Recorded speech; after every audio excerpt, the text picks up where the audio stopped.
38 BC, a Parthian army crosses into Roman Syria.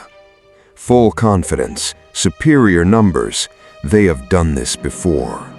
What they don't know, what they cannot know, is that the Romans are already waiting at the exact location they chose, on the exact day they chose, at a place called Gindarus.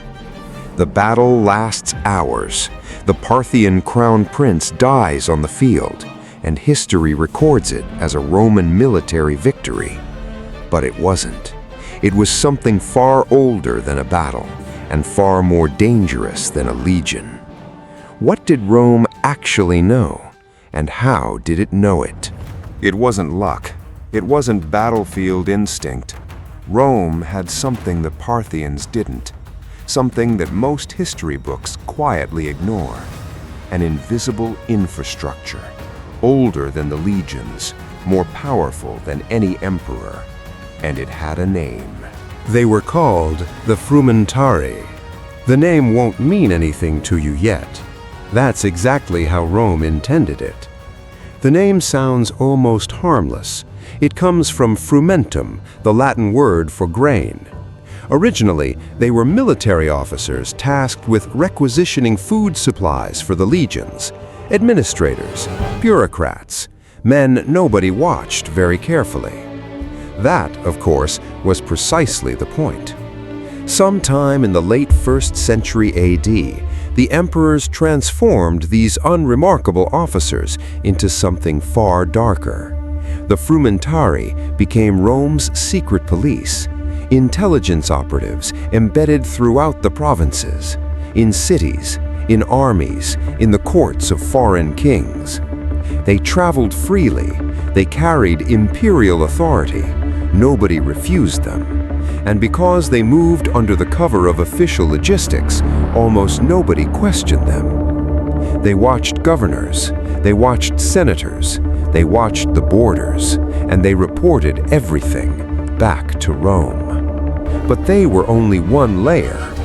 Under Augustus, Rome had already built the Cursus Publicus, an imperial relay system stretching thousands of miles, connecting every corner of the empire by road. Officially, it moved state correspondence. In practice, it moved intelligence. Agents traveling under state authority could observe troop dispositions, population unrest, the mood of a province, and deliver that information to Rome faster than any enemy could react. Julius Caesar himself understood this principle. He used a simple but effective cipher, a 3-letter shift in the Latin alphabet, to protect his most sensitive military dispatches. Information, he understood, was only as powerful as it was secure. Tacitus, writing in the early 2nd century, captured the atmosphere that all of this created. The poet Juvenal observed that no one at a Roman dinner table spoke freely without wondering who might be listening. That paranoia was not accidental. It was designed. And yet, the Frumentarii, the Cursus Publicus, even Caesar's encrypted dispatches, these were only the internal machinery. Because when you look more closely at the eastern frontier, at the kingdoms Rome called allies and partners and friends, you begin to realize the most powerful agents were never called agents at all. Consider Herod. Not the way Sunday school tells you, not as a villain in a nativity story. Consider him the way Rome saw him. A man of extraordinary usefulness. Herod the Great ruled Judea from 37 BC until his death in 4 BC. He was not Roman by birth, not Roman by blood, and yet he constructed Caesarea Maritima, a fully engineered Roman harbor on the Palestinian coast with an artificial breakwater extending into open sea, a working underground sewer system, Roman temples, a Colosseum, and a palace overlooking the Mediterranean. He built it in Roman style, named it after Augustus, hosted Roman officials, trained his army in Roman methods, and kept a volatile, contested region profitable and stable for decades. And Herod was not alone.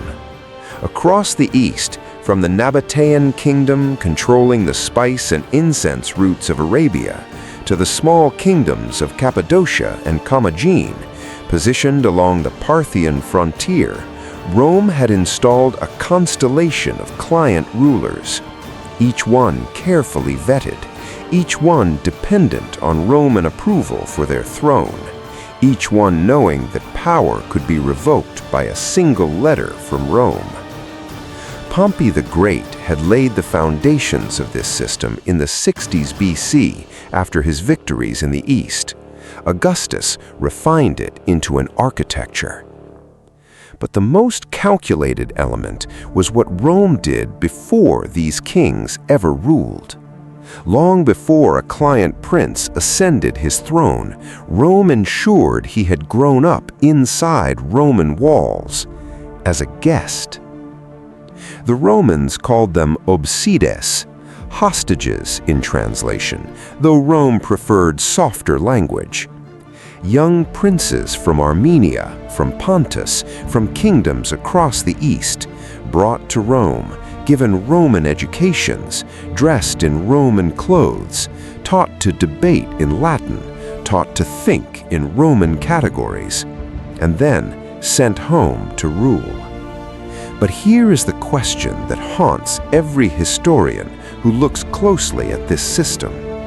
When those princes returned to their own kingdoms, looked out over their own people, their own landscapes, their own inherited traditions, did they see their homeland, or did they see Rome? Around 10 BC, something extraordinary happened. Phraates IV, king of the Parthian Empire, Rome's most powerful eastern rival, sent 4 of his sons to Rome. Not under duress, not in defeat, voluntarily. He sent them with their wives and children. They arrived in Rome. They were housed, educated, and honored. They lived inside the beating heart of Roman power, surrounded by Roman culture, Roman values, Roman ambition. Augustus recorded this moment in his own autobiography, the Res Gestae, his political testament. He called it a victory. He did not call it a conquest. He did not need to. Phraates had, in the language of modern intelligence, been neutralized, not by force, by psychology, by ensuring that Parthia's royal succession would, for at least one generation, pass through men shaped by Rome. This was not a unique event, it was a pattern. But here is where Rome met its limit. The kingdom of Armenia, that perpetual flashpoint between Rome and Parthia, changed hands between Roman-backed and Parthian-backed rulers for over 3 centuries. The contest was rarely settled by open battle. It was settled through back-channel diplomacy, through calculated assassination, through the careful placement of candidates loyal to Rome. When the system worked, Rome looked like a protector. When a client king grew too ambitious, or a prince returned from Rome and chose a different loyalty, Rome's response was swift, clinical, and most importantly, invisible. No legions, no declared war, a quiet removal, a new king, a fresh letter of appointment. The Eastern world changed rulers while the people barely noticed. But Rome made one persistent miscalculation. It assumed that culture was permanent, that a prince educated in Rome would remain Roman in his thinking, even after decades among his own people, that a kingdom managed from a distance would remain manageable indefinitely.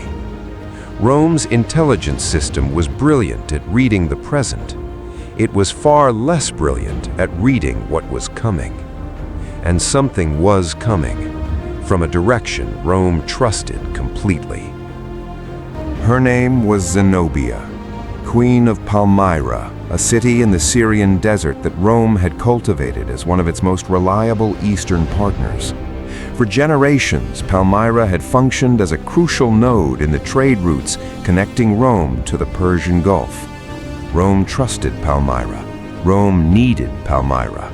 And in 270 AD, Zenobia looked at a Rome convulsed by civil war, fractured by succession crises, and she made her move. Her army seized Egypt, the single most important grain supply in the empire, then Asia Minor. Her son was proclaimed Augustus. She styled herself Empress of the East. In 3 years, Rome's most trusted Eastern ally had become its most dangerous Eastern rival. Rome had not seen it coming. The Emperor Aurelian did not negotiate. He marched east with a veteran army, and by 272 AD, Palmyra was broken, its walls torn down, its treasures seized. Zenobia was captured. Ancient sources disagree on what happened next. Some record that she was paraded through Rome in golden chains. Others suggest she was released, living quietly near Tibur. The historical record here fractures. But what does not fracture, what is beyond dispute, is what her rebellion revealed. Rome's intelligence apparatus, for all its sophistication, had failed to detect the ambitions of the kingdom it trusted most.